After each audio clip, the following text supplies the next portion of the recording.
Optic Watch Reviews, Optic Watch Reviews, Optic Watch Reviews, Optic Watch Reviews, Optic Watch Reviews, Optic Watch Reviews, Optic Watch Reviews. Bonjour mes amis, hi guys, collection review for Monochrome. Don't worry, that is a nickname.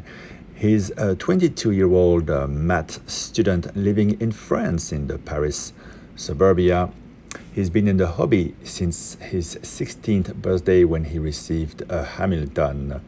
He mostly collects vintage and what he considers to be neo-vintage pieces. The shift period from tritium to luminova, late 90s, early 2000s. I think that's a great idea. Myself, I find those designs and the quality of the production back then really good, really interesting. And with everything being so expensive, this is where you should focus part of your attention as a collector. So Monochrome would like to say that chronographs are his favorite genre, the datograph being his ultimate watch, of course, the longer. He does some watchmaking in his free time, training on some inexpensive pieces with the goal of being able to service his own watches in the future. All right, let's get to the collection itself. 10 pieces. First, a Zin 656 from 2000, a nice all-rounder with its Faraday cage and 100 meters of water resistance.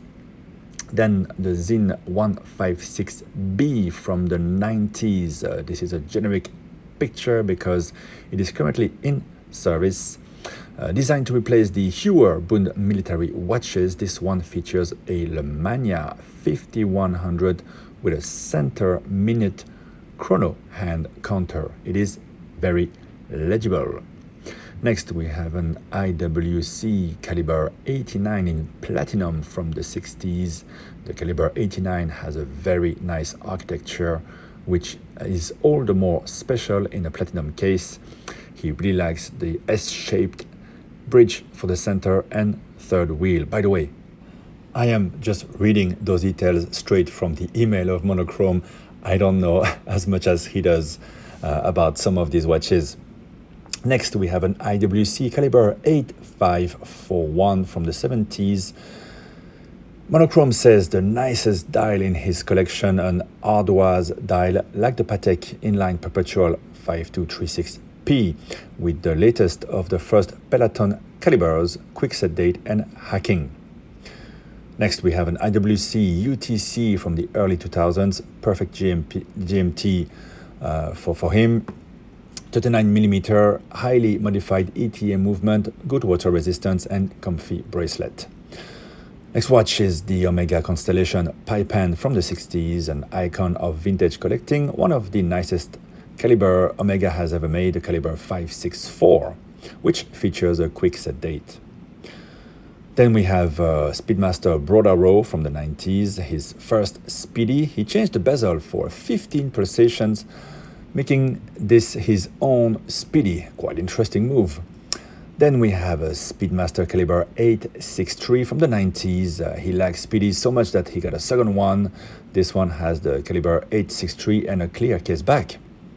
Then we have the Zenit Flyback from the early 2000s.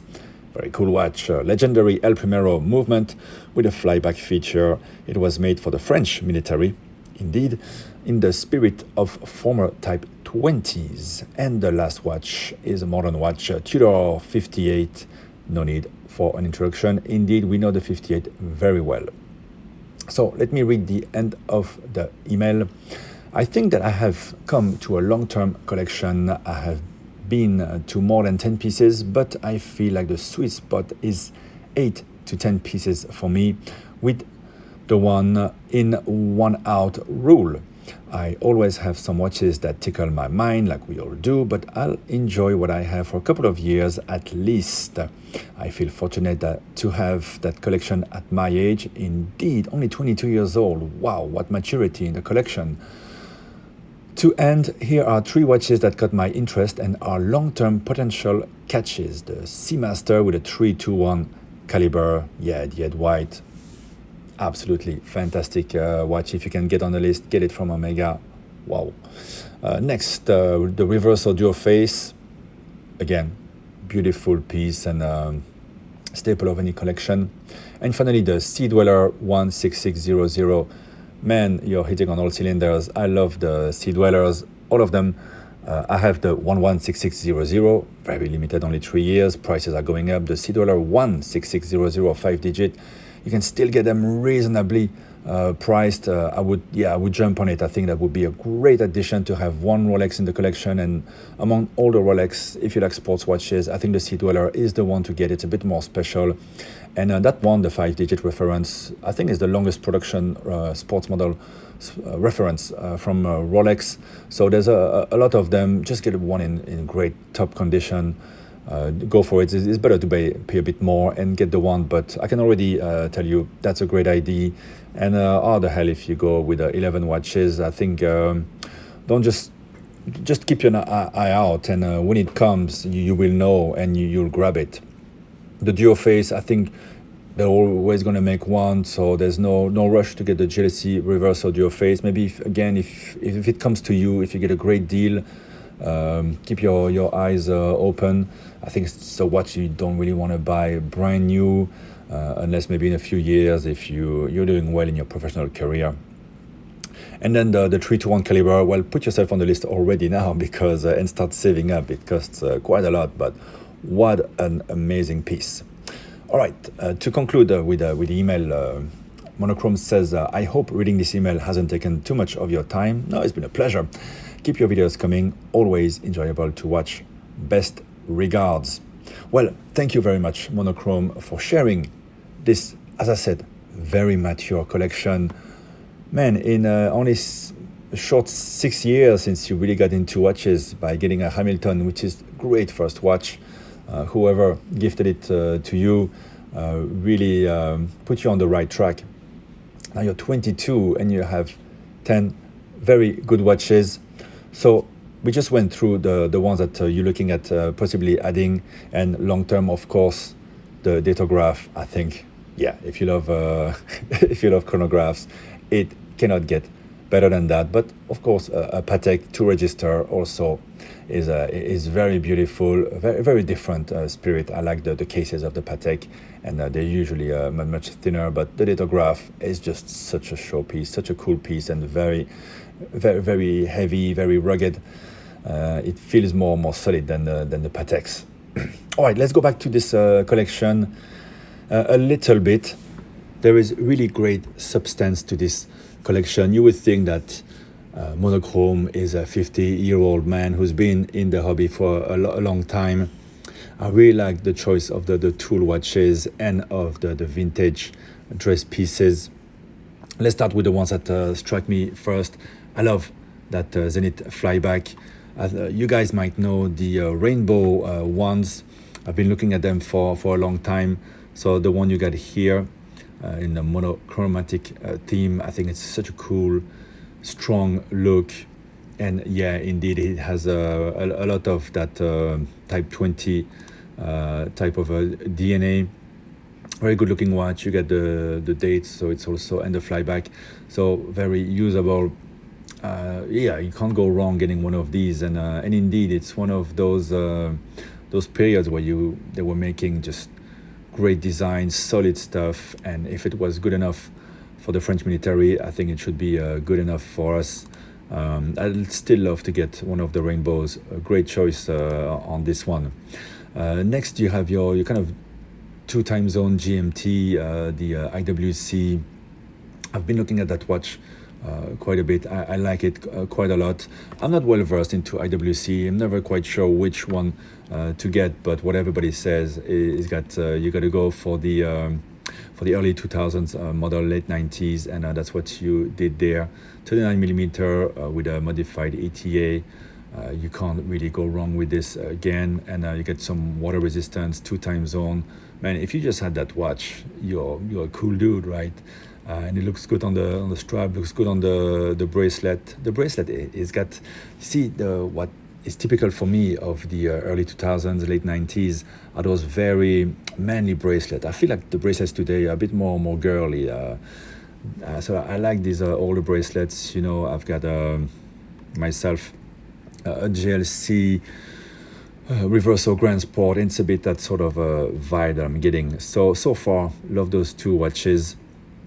The zines, I've never been that much into zine, but many of my friends are. So you have the chronograph there with a Lemania 5100, very legible, so very tool watch. You said it was designed to replace the Heuer Bull military watches. I think some people have the passion for zine. You clearly have it, and you have so this one, cool one, and the other one, the 656. You're gonna have an all-rounder like this. The date is very discreet on this one. I think you can just pick it up like you would do an Explorer and not even set the date and not even notice. Very cool grab and go type of watch. Very legible, very tool-tastic, as TGV used to say. Yeah, as I said, IWC and Zin never been my thing, but Zin in particular.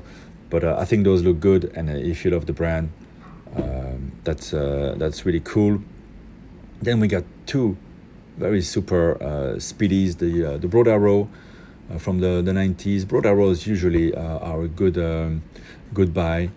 Doesn't set you back too much. So that was your first, and you change it for a 15 precision scale, which is good. It's more usable, and it, as you said, makes it your own speedy. I'm not sure about the look, whether it works, but actually it simplifies a lot the look. It makes it a lot more classy than the very busy tachymeter, totally useless tachymeter scale. I love the Broad Arrow look. Yeah, why not? I think it's cool, and again the bracelet, the older version of the bracelet, has already a very vintage feel, neo-vintage, as you say. Nothing wrong there. I like it very much. And then the other one, you got the Caliber 863 with a clear case back. Great to look at.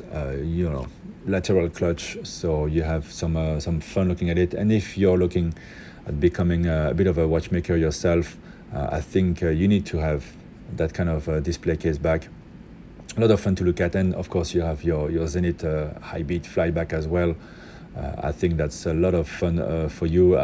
Hope for you that you will get to the level of being able to service one of these.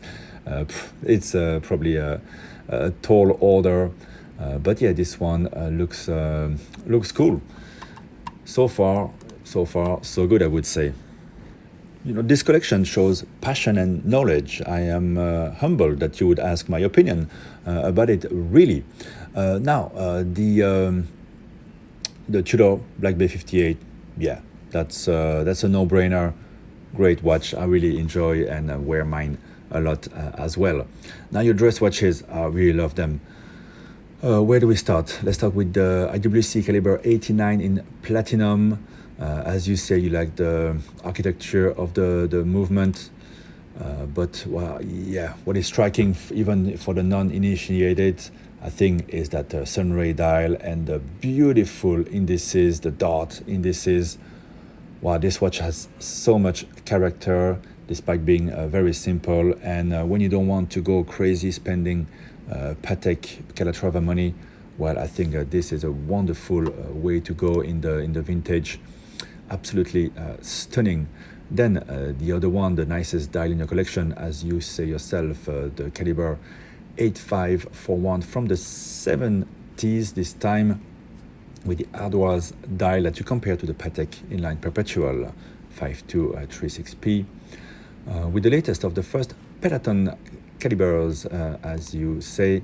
Again, striking watch. I really like the bracelet as well. Really marries really well with the vertical patterns on this ardoise dial, with the date, and the logo IWC again has a lot of power as well. Man, this watch just it's gotta garner you some compliments. At least if people notice it. Maybe people don't, but I think watch enthusiasts really get a kick from watching this video. And probably you're giving people some ideas. I'm sure some people are going to Chrono 24 already in another tab looking for one of these. Very impressive. I like it a lot. And then you have the Omega Constellation there from the 60s. Yeah, as you say, iconic looks and iconic caliber as well, the 564 with the quick set date. This one looks to be in nice condition. I think you've done well condition-wise on your pieces. Yeah, I hope for you that they're running well, and if not, I hope that you'll be able to become good enough a watchmaker to service those ones. Careful, of course, with the vintage movements, but it's fascinating. I think the journey that you're taking to learn the intricacies of the movements. That pan pile dial, it's wow. It is really striking, especially the picture that you take here. The center of the dial has a sunray pattern as well. Really pops from the other edge of the dial. Such a cool, striking look, and it's something that's missing. When you see all those macro brands, often the dials are a bit bland because, well, it's difficult to build up, to pay for dials that have character, and this is where designers of those brands really earn their keep at Omega. The guy who came up with the pan pine dial, just genius. And look at the lugs, those angular lugs. There's so much going on with this watch, and it works so well with the dial. Wow, I really love it. I think your three vintage dressier pieces, although the one with the IWC there from the 70s is almost sporty, right? Very just beautiful pieces. Okay, well, I think your collection, as I said, mature, interesting, has got substance. You need something modern to be very usable, but you also have the Tudor Black Bay 58. So you have a diver, you have a simple watch, you have the chronograph in the modern genre. And then I think the IWC you chose wonderful with the UTC from the early 2000s. I really love those. I often stop and stare at the dealer's windows. I love everything. You understand. I love I think they're very cool. Speedmasters, you went a bit back in time with the Speedmasters, and the Zenit there. You couldn't have chosen a better one. It's great to see a young man who looks at the right stuff from the past and builds up a great collection. So you say you want to stay at 10. I think the three watches that you're looking at, the Sea Dweller, Your Face, and the Seamaster 3-1 at white, great. That would go fantastic in your collection. Crown really your collection, and of course, long term the Datograph. I think in the short term, the next one you should be looking at is the Sea Dweller. You need a good Rolex, and for the reasons I mentioned, this is the next one to get. But yeah, no hurry. They've been there for a long time. They'll be there forever, and you just have to buy the condition and let the right one come to you at the right price. Guys, please give it a like, because this is one of the best collection that we've seen on the channel. Thank you, Monochrome, for sharing it. And guys, if you have any questions, and most importantly, let us know which are the watches that you love the most. I'm really digging this IWC Caliber 8541. That dial is man, you have such good taste. What a wonderful piece. The Omega Constellation, I love the lugs on that one. Really works wonderful. And yeah, you make me reconsider about the IWC UTC. Very cool as well. Right. That was, I think that's enough of me gushing over this collection. Well done, Monochrome. Thank you guys for watching, and I'll speak to you in the next one. Bye bye.